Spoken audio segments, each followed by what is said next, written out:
এবারের বিপিএল এর সবথেকে হাইপময় টিম হয়তো ঢাকা ক্যাপিটালস, কেননা তার মালিকানা যে বাংলাদেশের সেরা অ্যাক্টর সাকিব খান। শুধু তাই নয়, তার সাথে জড়িয়ে আছে ইমন খান, সিয়াম আহমেদ, পরিমণি, মিম সহ বেশ কয়েক ঢালিউড তারকা। কিছুদিন পূর্বেই তো প্রকাশ হয়েছিল নিজের দলের থিম সং এর জন্য 1 কোটি টাকা বরাদ্দ রেখেছে সাকিব খান। সেই 1 কোটি টাকার থিম সংই এখন প্রকাশিত হতে চলেছে, অর্থাৎ 28শে ডিসেম্বর প্রকাশিত হয়ে যাবে বিপিএল এর ঢাকা ক্যাপিটালসের থিম সং।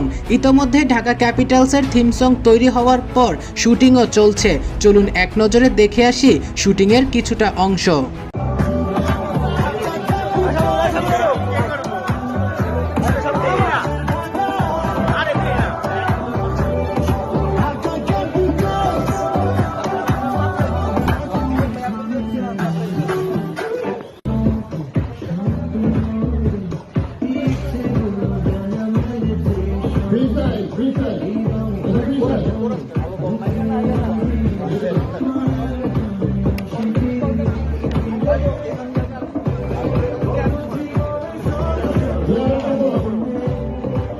প্রিয় দর্শক, ভিডিওর যে অংশটুকু দেখতে পেলেন এটা পুরোটাই ঢাকা ক্যাপিটালসের শুটিংয়ের একটা ছোট্ট অংশ। অর্থাৎ শুটিং সম্পূর্ণ হলে খুব শীঘ্রই রিলিজ হতে চলেছে ঢাকা ক্যাপিটালসের কাঙ্ক্ষিত 1 কোটি টাকার থিম সং। প্রিয় দর্শক, শুটিংয়ের এতটুকু অংশ দেখে আপনার কি মনে হচ্ছে? ঢাকা ক্যাপিটালসের থিম সং কেমন হতে চলেছে? অবশ্যই কমেন্টে জানিয়ে যাবেন।